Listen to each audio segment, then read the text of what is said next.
Hello, welcome to the Comic Book Commentary. I'm Bo Leidig, and this week we're going to be talking about a book that I have a real love-hate relationship with because I really hate a lot of the worst parts of the industry that this book represents, but I also really kind of like this book for what's going on the inside and think that overall its existence isn't bad, but the way that it was marketed was. And, well, there's a whole lot to get into with Image Number Zero. So let's zoom in and take a closer look. Now, the more astute amongst you may have noticed that you're now looking at Youngblood Zero instead of Image Zero. And there's a reason for that. And it's because before we could talk about all of the stuff that's going on inside of Image Zero, we first have to talk about all of the hoops you had to jump through to get your hands on a copy of Image Zero back when it was first released. And man, it was way more convoluted than it needed to be. So let me show you what I'm talking about on the inside of this book. So here on the final page of Youngblood Number Zero, we see this red piece of construction paper that explains the process by which you need to go through to obtain a copy of Image Number Zero, or as it's stated here, Image Comics Number Zero. And in order to do this, you had to first purchase 7 other Image titles so that you could get your hands on the coupons that are in each one of these titles. These titles being Brigade Number 2, Savage Dragon Number 3, Spawn Number 4, Cyberforce Number 1, Shadowhawk Number 1, Wildcats Number 2, and Youngblood Number 0. Keep in mind that every one of these books cost $1.95 in 1993 with sales tax, and I'm only guessing because sales tax was not a standard across the entire US. It's still not to this day. It probably would have cost you something around $17.50 to buy all 7 issues of these comics to get your hands on these coupons. And then when you mailed the coupons away, you had to do so with, a stamp and an envelope, and also include the order form that you had to fill out to show your address and everything. I'll show it to you right now. It looks like this. All right, so here's the mail away form that you had to fill out with all of your information on how they needed to ship the book to you. And this is the coupon from this book. Notice it's actually individually numbered as number 7. That's because they wanted to make sure that you were buying all 7 different comic books, regardless of whether or not you actually wanted to read them. And they were all color-coded as well. This one's red, one was blue, one was yellow, and so on. And you weren't allowed to do photocopies. And notice too, behind the background of all the letters on this coupon, you can actually see that there is a monochromatic image behind it. And I think that was to ensure that, you weren't photocopying. It does expressly state that you're not allowed to use photocopies, but I don't know that any photocopier in the early 90s would have been able to pick up with enough detail the background image on this and be able to replicate this coupon well enough for them to believe it. At any rate, you had to get all these coupons. Again, spending somewhere in the neighborhood of $17.50 if you lived in the US. And then you had to include $2.50 shipping and handling by either a money order or a personal check, which meant you were actually spending more than the $2.50. And you had to pay for the price of a stamp, which would have been 29 cents at the time. And that's probably not even going to cover the cost of mailing this, as the weight of all this cardboard inside an envelope would have probably put you over the limit of mailing in a standard envelope, I'm assuming. Regardless, the total would have come out to roughly $20.29. When adjusted for inflation, that's $43.86 today in 2024, meaning you were spending almost $45 to get your hands on a copy of Image Number Zero. And that's if you lived in the continental US. If you lived outside of the US, like, I don't know, in Canada somewhere, it was $5 shipping and handling. So you were spending even more for Image Number Zero. And that seems like a lot of money to spend when you consider what this comic is about, which is what we're going to be talking about right now. First published in, I'm guessing, March of 1993. That's when it was supposed to be published.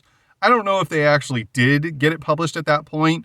When you mailed away the coupons, they had to be received by February 27th of 93. And it stated on the order form that the books would not ship until at the earliest March 2nd of 1993, it's probably safe to assume that they did not ship on time. Image wasn't shipping anything on time at that point. So I have a feeling that it's likely people didn't get these books until the fall. And it even states that had they shipped on March 2nd, you had to allow 4 to 6 weeks for delivery.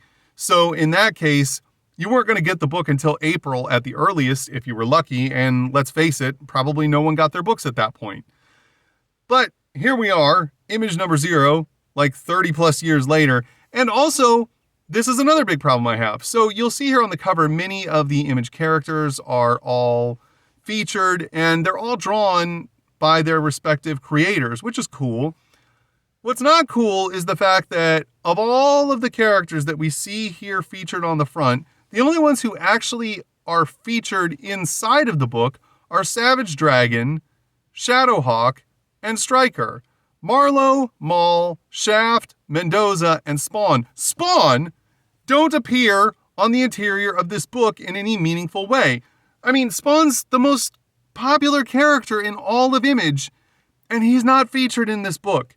You know, it's so ridiculous to me that all of these characters are featured on here, and yet 3 of them appear in a meaningful way on the interior. Like, what the hell were they even thinking? The book starts out with our first introduction to the character Troll. That's correct. Image number 0 is Troll's first appearance. It is creator, writer, pencils, Rob Liefeld, inks, Art Thibert, colors, Kiko Taganashi, lettering, Kurt Hathaway, editor, Eric Stevenson. We see Troll here in the Youngblood training room, which is, I guess, pretty similar to the Danger Room in X-Men, as he's fighting a bunch of robots wearing a helmet. He's basically showing off his skills to the people at the Pentagon to show that he's qualified to be a member, or a new member, I should say, of Youngblood. We also get a conversation over top of the artwork of some people speaking about Troll. One of them calls Troll a midget. The other corrects him, saying that Troll prefers the term little person. And then the first guy asks the second guy, "Hey, what's his name, by the way?" And he tells him Troll. To which he responds, "Wait a minute, he finds midget offensive, but his name is Troll," which is a valid point. Not saying that you should call this guy a midget, but it is kind of odd that he's offended by that. But the fact that his name is Troll is totally cool. But I digress. We're seeing Troll's first appearance front and center when you open the book. As the story continues, we see Troll continuing to show off his prowess in battle and his skills as he makes short work of all of the robots attacking him, losing his helmet in the process. But that doesn't slow him down at all, as we see him grab one of the large robots and toss it like it's a toy, and then throwing a flying kick at another one that's trying to attack him from behind, getting on top of it, ready to face the next combatant in battle.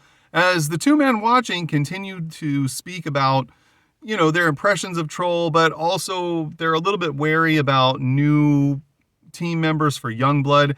However, apparently Troll is being brought onto Youngblood so that Youngblood can essentially create a new image for itself, a softer image or a more public-friendly image. And apparently the reason Troll's being brought in is because they think that the media is going to go easier on him, seeing as how he is a little person, and that they would be unlikely to render a lot of criticism on him because of his small stature. On the final part of the Troll story, we of course get a 2-page vertical spread because Rob Liefeld hates me and doesn't want me filming this stuff, or at least not in a way that's easy to do. And we see that the 2 men continue their conversation, speaking about the fact that they have no idea where Troll is actually from or how he got into the Youngblood program. They speak about his abilities. He does possess super strength, not to the level of Badrock, as is pointed out, but he is also very fast. But most notably, he possesses unparalleled levels of endurance, as he's been at this battle sequence for 3 full hours and isn't even breaking a sweat. We then see the two G-men depicted as they smile in the shadows and consider that Troll may in fact be a very valuable member of Youngblood that they can use to their advantage. The next story is, of course, Stormwatch. Jim Lee, pencils. Scott Williams, inks. Jim Lee, Brandon Choi, story. Mike Heisler, letters. Joe Chiodo, colors. The story starts off in the city of Gamorra, and I honestly think that this is one of the very few, if not the only times, the city of Gamorra is featured outside of the pages of Cybernary. I'm not certain if there's any other points where it is, but I know it's spoken about. But in terms of, another comic using that city as their setting, it doesn't happen often. We see inside of one of the buildings, Seamus O'Brien, aka Deathtrap, has just finished sleeping with a woman who is chastising him for basically being too quick in bed. He tells her to let him be, that he has a lot on his mind. She then continues to taunt him, saying, is that all you're going to do, sit there and just think all night? To which he responds by standing up and backhanding her across the face and telling her to shut up, and then states that if she utters another word, it'll be her last. She, of course, doesn't take kindly to this as she starts sobbing, wraps a sheet around herself, and runs out of the room.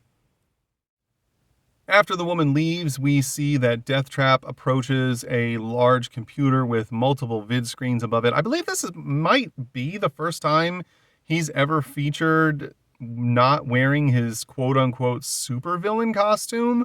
And this is where we find out that he has all white skin and, very red hair. I don't know if this is due to some sort of mutation or scientific tomfoolery that was done to him, experimentation, we're not sure. However, we do find out that Seamus is working for the Gamorran government, and that's why he's given such lavish room and board within the city of Gamorra.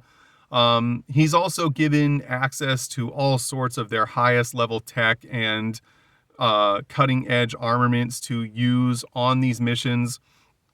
The nation of Gamorra as a whole is being sanctioned heavily by all of the UN, and this is due to them dealing in black market arms, selling to pretty unsavory characters, but also doing some really questionable stuff within the borders of their own country that the UN is not very happy about. And this, of course, is why they would employ someone like Deathtrap to begin with. As he continues to channel surf, he does find a news report that catches his interest. This reporter is then talking about how one of the Stormwatch teams will most likely be coming to Gamorra to try and enforce the UN sanctions upon them, and will most likely be led by none other than Battalion. However, he does state that Battalion was on the team that was presumed to have been completely wiped out and killed during a mission to Kuwait during the Gulf War. We also see on the video screen behind him that there is a picture featuring both Flashpoint and Nautica as well. And we then see that this catches Deathtrap's interest big time, as he believes that he's going to have to face Battalion head on and deal with him once and for all, as he shuts off the TV and walks into a room using a remote control to open the doors, and states that he's going to be ready this time to make sure that he's got the upper hand. As he enters the room, we see that he is in fact holding captive the other members of the Stormwatch team that were presumed dead.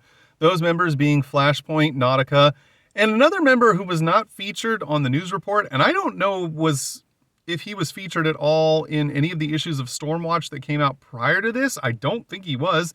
His name is Sunburst.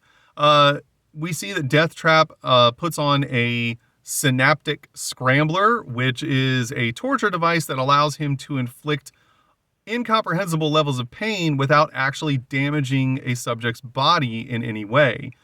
He starts to taunt the members of the Stormwatch team, stating that, Battalion's on his way and he's going to string him up the same way that he strung up the three of them. They, however, state that Battalion's going to deal with Deathtrap once and for all, and he's going to free them. But Deathtrap is not at all worried about this as he walks up to Flashpoint, stating that, he's going to be ready for Battalion, and in the meantime, he's going to have a little fun in causing them as much pain as possible as we see the end of that story. Coming to the next part of the book, we get Todd McFarlane's Spawn, except we don't. It's not Spawn at all. However, we do get something from Todd McFarlane, which features Freak, pencils, Todd McFarlane, inks, Dan Panosian, blotch, pencils, Todd McFarlane, inks, Art Thibert, Sweat, pencils, Todd McFarlane, inks, Dan Panosian, Art Thibert, and Blood, pencils and inks, Todd McFarlane. I don't know why Todd wouldn't have inked all of them, but again, he was missing deadlines on all sorts of stuff all the time, so he probably didn't have time to ink the drawings that he did for image number 0. And here we find another one of my issues with this book in the fact that Todd didn't even bother to come up with a little story part to go into this. He just drew pinups of characters. Characters who at this point I don't think had appeared in anything. We see the Freak, who would eventually appear in the pages of Spawn, and also Blotch. I don't know that Blotch ever appeared in the pages of Spawn. Maybe Curse of the Spawn? Possibly? I haven't read through all of Curse of the Spawn, though I do have all of Curse of the Spawn and will be making videos on that eventually. One more thing to add to the laundry list of videos I need to make. But I don't remember seeing Blotch in any of the regular ongoing series, but then again, I could be wrong. It's been a long time since I've read a lot of those issues, so if I am, I apologize. We then get a pinup of Sweat. I don't recall whether or not Sweat ever appeared in anything outside of this, and I can only hope he didn't, because look at this goober. What a lame-o character this is. Well, I just can't imagine anyone wanting to read a book featuring this guy. And then on the final part of Todd's contributions, we get a pinup of the character known as Blood. And many of you watching right now may realize that Blood will not be the character's name for long, as this character will eventually make his debut in the pages of Spawn under his finalized name, I guess you would say, which is Tremor. And he's actually a pretty cool character, and it is kind of cool to see his first appearance here in Image 0, but also it would have been a lot cooler if the Image 0 story was a backstory to Tremor and those other pinups weren't here. That actually would have been a really neat idea, especially since Tremor makes a few appearances within the pages of Spawn. Now, here is one of the bright spots of image number 0 with the Savage Dragon contribution, with creator, writer, penciler, and inker Eric Larson, letterer Chris Eliopoulos, colorist Steve Oliff, editor Janny Wong, and ignored consultant, which I think that's hilarious, Josh Eichhorn, I think is how you say that. If it's not, I apologize, Josh. We are brought into Savage Dragon's apartment, and I should point out, this story takes place between the ending of the Savage Dragon miniseries, issue number 3, and Savage Dragon number 1 of the ongoing series. This is kind of a little in-between section. As you may recall, in issue number 3, when Savage Dragon returned home to his apartment, he found Debbie sitting alone in the hallway. Now, Debbie, definitely thought Dragon was cute and liked him, and they kind of have exchanged words a few times prior to this, but nothing serious. She had been kicked out of her apartment by her mom and had nowhere to go, and Dragon was like, okay, you can stay with me. Now, just in case anyone's wondering, Debbie is 19.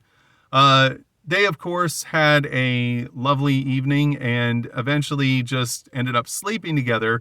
And now Debbie is head over heels for Dragon as we see her come into his bathroom, grab him around the neck and say, how handsome she thinks he is and how, totally in love and how wonderful, everything is. She's really into him and she wants him to know it. Dragon playfully lifts Debbie up into the air with one arm and says, "Hey, I'm shaving, be careful." She, of course, laughs and says, "Put me down." She then states that she wished he would actually grow a mustache, as she thinks he would look like, in her own words, an incredible hunk. This, of course, being a joke aimed at Marvel Comics with the Incredible Hulk. Dragon simply states, "I think you have me confused with someone else. Now go ahead and give me some time to shave so I don't cut myself," as he gives her a playful little smack on the rump. He then goes back to shaving. She goes into his bedroom and starts going through a little bit of his things and finds some magazines, and then starts to make fun of him for reading GQ. He then pokes his head out and says, "Hey, why don't you go watch some TV? I think there's some cartoons on." She then says sorry, as she realizes that she might have been hurting his feelings a little. She then wanders back out into the living room, which he still hasn't furnished, and sits on the floor and starts watching some TV. They're then interrupted by a ring of the doorbell. Debbie starts to panic and, states, "Oh my gosh, what are we going to do?" Dragon asks if she can get the door, but she's worried that it's going to be her mom. Dragon states that she shouldn't worry so much, and that her mom is going to find out about the two of them being together eventually, so they may as well get it over with if it is indeed her at the door. And Debbie decides that he's probably right, so she gets up and slowly approaches the door to open it, saying hello and hoping that it's not her mom that she's going to see on the other side. However, without warning, a gunshot rings out and a bullet blasts through Debbie's forehead. She then falls to the ground dead in a pool of her own blood. After hearing the shot, Dragon runs out of the bathroom screaming Jesus as he sees Debbie's lifeless body on the floor. He looks out the doorway just in time to see the gunman turn the gun on himself and pull the trigger, as he shouts "stop," but of course it's too late. He then gets over to Debbie's body and collapses in a heap of despair, just saying, "Oh God, no," as he wallows in grief and sorrow for the loss of this young woman. And, this has got to be really hard on Dragon, as this is once again someone he cared about who has died right before his eyes.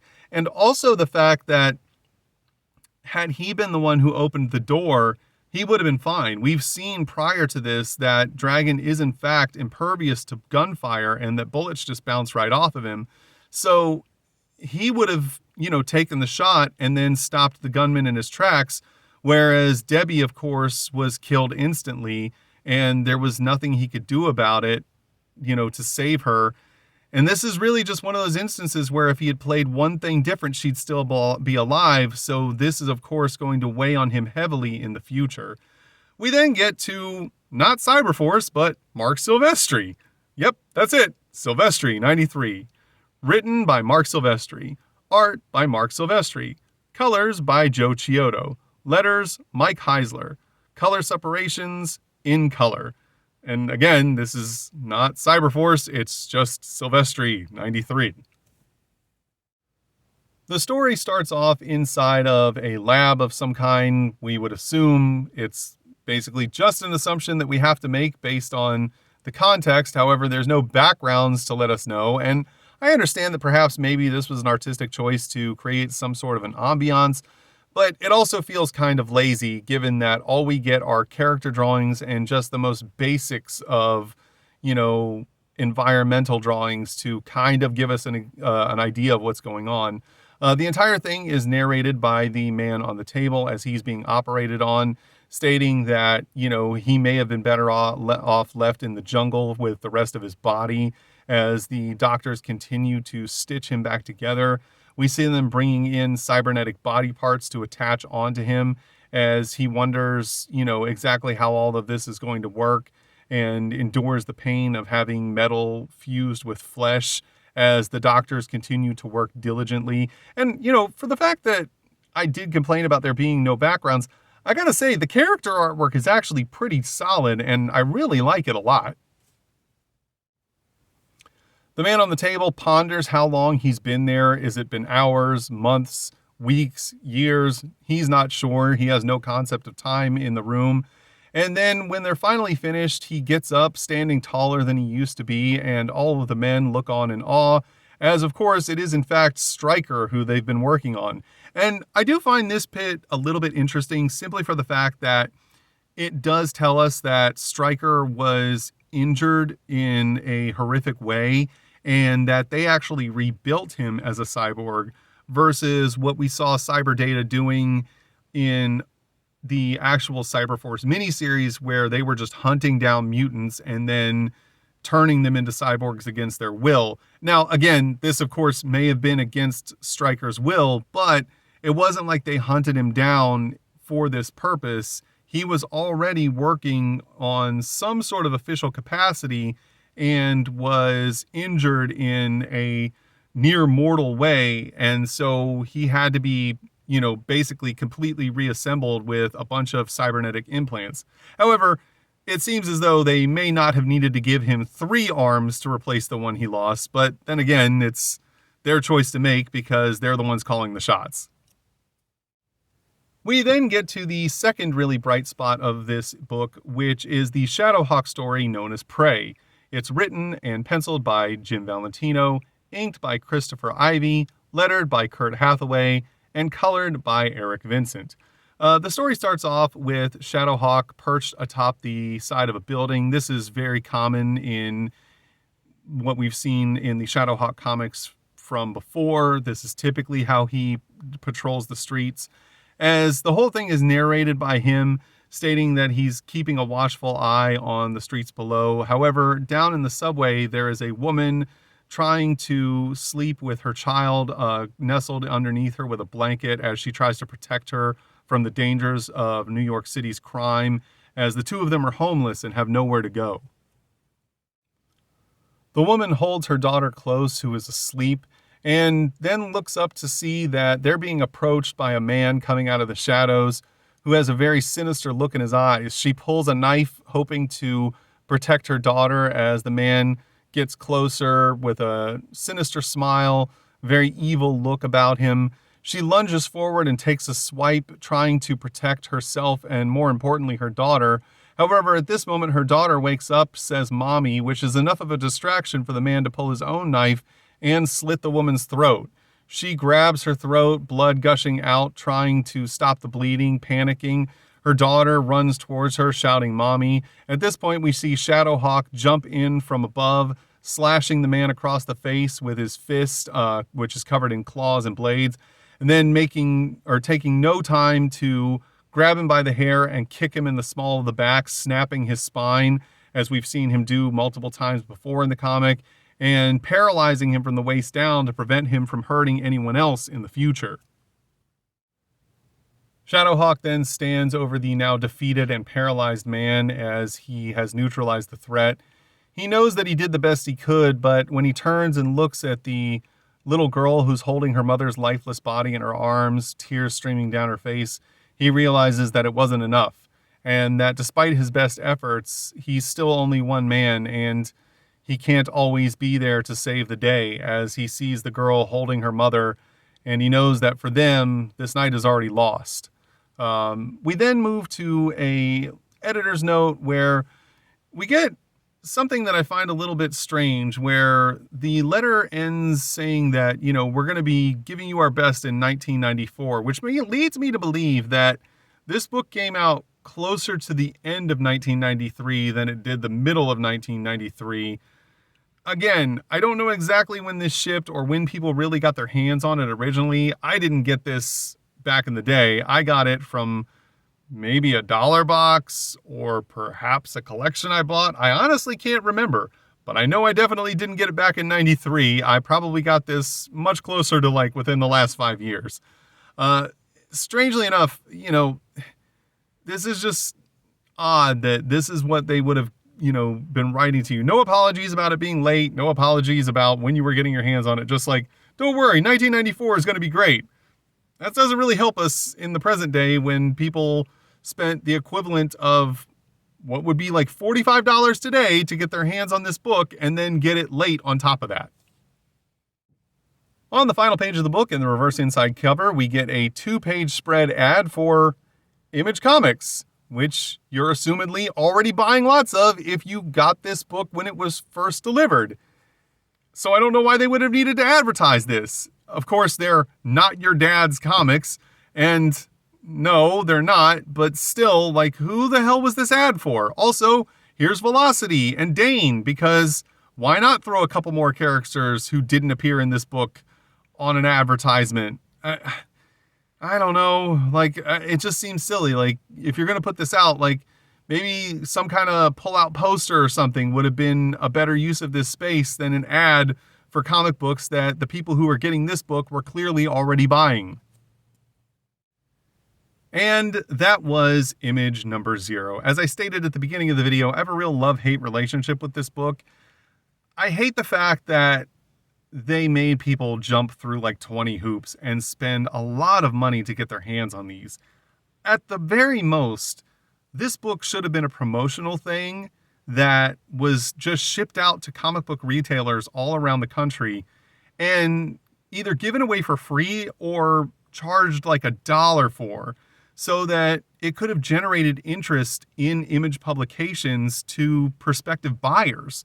You know, the fact that they were, expecting people to purchase 7 different comic books, collect all these coupons, mail them away along with shipping and handling, to then hopefully get this book in the future, and God only knows when you were going to get it because they never gave you an exact date, was a lot to ask. And it's why you don't see a whole lot of copies of this book floating around. And even today, they're not really worth that much. I looked on eBay before I made this video. A 9.8 graded copy of this book with no signatures typically only goes for like $100 to $120. It's not that much considering how low of a print run this book really was. And, for as much as I despise that part of it, I do like some of the stuff that took place within the book. We got some cool little backstory elements to Stryker's character. We got a really good Savage Dragon story that explains the death of Debbie and also goes on to be a contributing factor to Dragon's motivation to cleaning up the crime in Chicago going forward in the main story.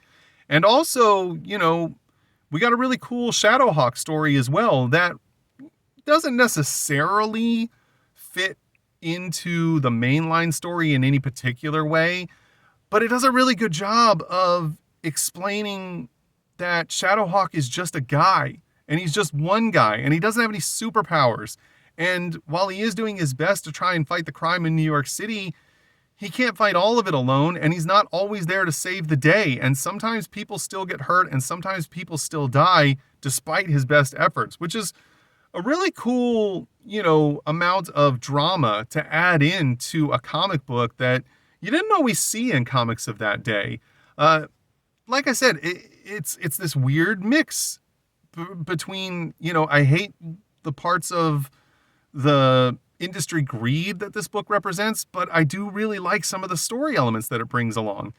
But again, those are just my opinions, and your opinions may be completely different. You might think that the whole thing is terrible or that the whole thing was great. And if that's the case, it's okay, because everyone's entitled to their own opinions. If you enjoyed today's video, please feel free to like, comment, and subscribe. And thanks for stopping by. Have a great day.